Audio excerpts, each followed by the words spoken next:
కొత్తగా వినబడే పేర్లు ఆసక్తిని కలిగిస్తూ ఉంటాయి. తాజాగా సిరియా నుంచి వినబడుతున్న ఓ పేరు అలవైట్స్ పీపుల్. గతంలో మనం పెద్దగా ఈ పేరును వినలేదని చెప్పాలి. కానీ ఇప్పుడు ఈ పేరు ప్రపంచంలోనే హాట్ టాపిక్గా మారింది. ఎందుకంటే అంతర్యుద్ధాలతో దశాబ్దాలుగా అల్లకల్లోలానికి గురైనటువంటి సిరియా మరోసారి అల్లర్లు, హత్యలతో అట్టుడుకుతోంది. సుదీర్ఘ కాలం తర్వాత సిరియాలో ఏర్పడిన కొత్త ప్రభుత్వంతో కాస్త మనశ్శాంతి దొరుకుతుందని భావించిన సిరియా ప్రజలు ఇప్పుడు మరోసారి భీకర మారణ హోమాన్ని ఎదుర్కొంటున్నారు. తాజాగా అసద్ మద్దతుదారులు, భద్రతా బలగాల మధ్య జరిగిన హింసలో 1300 మందికి పైగా అలవైట్స్ జనం మృతి చెందారు. అందులో 745 మందికి పైగా సాధారణ పౌరులే అవడంతో ప్రపంచం దృష్టి మరోసారి సిరియాపై పడింది. ఇన్నాళ్ళు ఇక్కడ జరిగింది వేరు, ఇప్పుడు జరుగుతున్నది వేరు అన్నట్టుగా ఘటనాక్రమం కొనసాగుతోంది. గతంలో అక్కడ సిరియా అధ్యక్షుడు నియంత అయిన బషర్ అల్ అసద్ పాలన కొనసాగింది. తన ఆదేశాల అనుసారం సిరియాలో పాలన కొనసాగేది. అయితే సిరియాలో చోటు చేసుకున్న మార్పుల మేరకు పదవీచ్యుతుడైనటువంటి బషర్ అల్ అసద్ ప్రస్తుతం రష్యాలో తలదాచుకుంటున్నాడు. ఆయన మద్దతుదారులు ప్రస్తుతం సిరియాలో కొలువుదీరిన ప్రభుత్వంతో విభేదించడంతో మరోసారి సిరియా రక్తసిక్తమైంది. సున్నీలు, అలవైట్ల మధ్య కొనసాగుతున్న ప్రతీకార హత్యలు ఇప్పుడు ప్రపంచ వ్యాప్తంగా చర్చనీయాంశంగా మారాయి. సిరియాలో తాజా హింసను నిరసిస్తూ రాజధాని డమాస్కస్ లో ప్రజలు నిరసనలకు దిగారు. అయితే కొత్త ప్రభుత్వం మాత్రం మరేం పర్వాలేదు, మేము దీన్ని కంట్రోల్ చేస్తామనే ధీమాగా చెప్తోంది. నిజానికి సిరియా మాజీ అధ్యక్షుడు బషర్ అల్ అసద్ మద్దతుదారుల తిరుగుబాటుతో స్థానికంగా మళ్ళీ హింస చెలరేగుతోంది. ఆయన జోక్యం లేకుండా ఈ హత్యలు, మరణాలు జరుగుతాయని అనుకోలేం. ప్రస్తుతం కొత్త ప్రభుత్వపు భద్రతా దళాలు, అసద్ విధేయుల మధ్య జరిగిన ఘర్షణల్లో 1300 మందికి పైగా ప్రాణాలు కోల్పోయిన ఘటనను చూస్తే సిరియా అంతర్యుద్ధం మొదలైన తర్వాత అత్యంత ఘోరమైన ఘటనగా దీన్ని మనం చూడొచ్చు.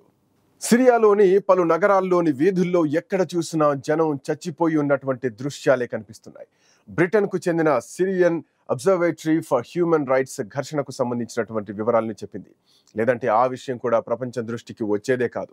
అక్కడి వాస్తవాలను బయటపెట్టేందుకు అంతర్జాతీయ జర్నలిస్టు కూడా వెళ్లేందుకు సాహసించరు. ఇప్పటికే చాలా మంది జర్నలిస్టులు కూడా అక్కడ తమ విధులు నిర్వహిస్తూ దాడులకు గురై చనిపోయిన వాళ్ళు కూడా ఉన్నారు. అసద్ రష్యాలోనే ఉండటం, మరోసారి తన అనుచరులకు ఇచ్చిన ఆదేశాల మేరకు ప్రభుత్వ భద్రతా దళాలపై దాడులు ప్రారంభించారు. దీనికి ప్రతిగా భద్రతా బలగాలు ప్రతిదాడికి దిగాయి.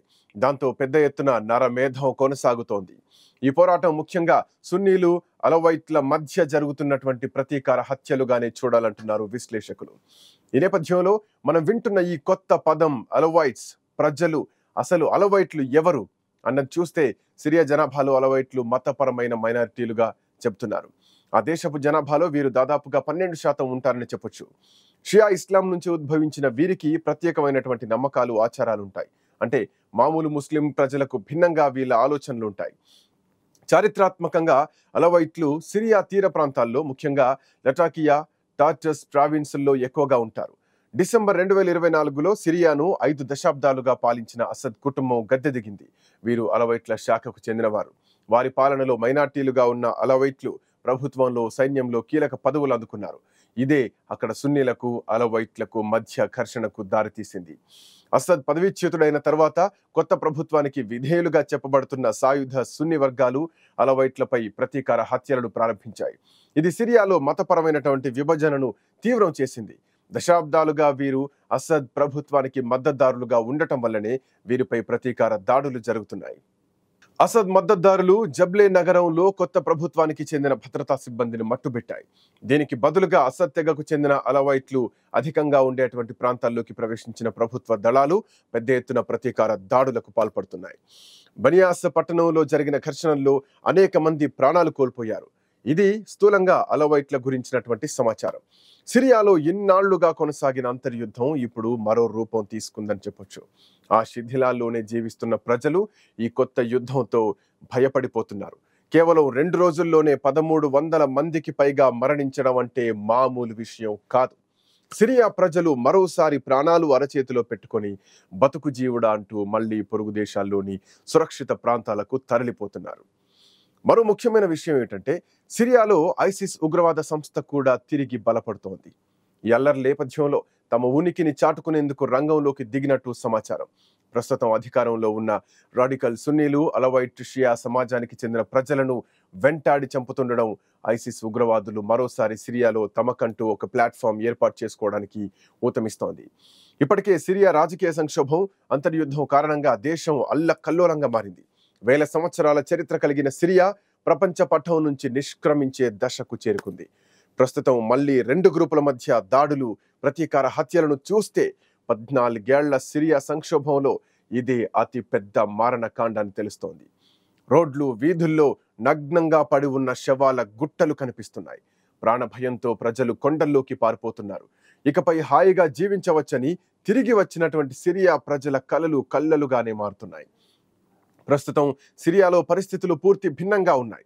కేవలం గత 2 నెలలుగా సిరియాలో ప్రశాంతత నెలకొంది. అయితే సిరియాలో జరుగుతున్న ఈ హింసపై ఫ్రాన్స్ తీవ్ర ఆందోళన వ్యక్తం చేసింది.